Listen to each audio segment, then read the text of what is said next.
ഞാൻ ഈ പേപ്പർ വെച്ച് മാതാവിനോടും കർത്താവിനോടും പ്രാർത്ഥിക്കാൻ തുടങ്ങി.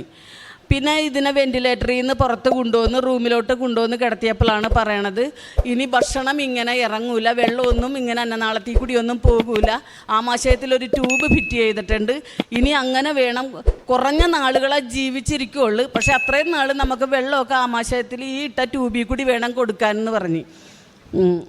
അങ്ങനെ കുറച്ച് ദിവസങ്ങളൊക്കെ കഴിഞ്ഞ് ഇത് ബോധമൊക്കെ വീണ് ഇത്തിരി വെള്ളം ചോദിക്കാൻ തുടങ്ങിയപ്പോൾ സിസ്റ്റർ പറഞ്ഞ് ഇങ്ങനെ ഗ്ലൂക്കോസ് തന്നുണ്ട്, ആമാശയത്തിലൊരു ട്യൂബ് ഇട്ടിട്ടുണ്ട്, അതിൽ കൂടി അത്യാവശ്യം വെള്ളമൊക്കെ തന്നുണ്ട്, വായയിൽ കൂടി കുടിക്കാൻ പറ്റൂലെന്ന് പറഞ്ഞപ്പോൾ ഈ മനുഷ്യൻ സമ്മതിച്ചില്ല.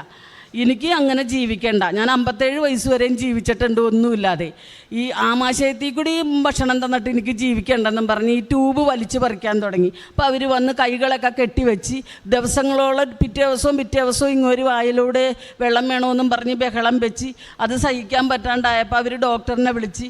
അപ്പോൾ ഡോക്ടർ പറഞ്ഞൊരു കാര്യം ചെയ്യാം, നമുക്ക് സാംബശിവനെ തിയേറ്ററിലോട്ട് ഒന്നും കൂടി കൊണ്ടുപോയിട്ട് അല്പം വെള്ളം കൊടുത്തിട്ട് പുള്ളി അതൊന്ന് ബോധ്യപ്പെടട്ടെ, എന്നിട്ട് നമുക്ക് വൊമിറ്റ് ചെയ്യാൻ ശ്രമിക്കുമ്പോൾ റിട്ടേൺ എടുക്കുക എന്ന് പറഞ്ഞിട്ട് ഒരു ദിവസം ഒരു വൈകുന്നേരം 7 മണിയായ സമയത്ത് ഈ മനുഷ്യനെ തിയേറ്ററിലോട്ട് കൊണ്ടുപോയി.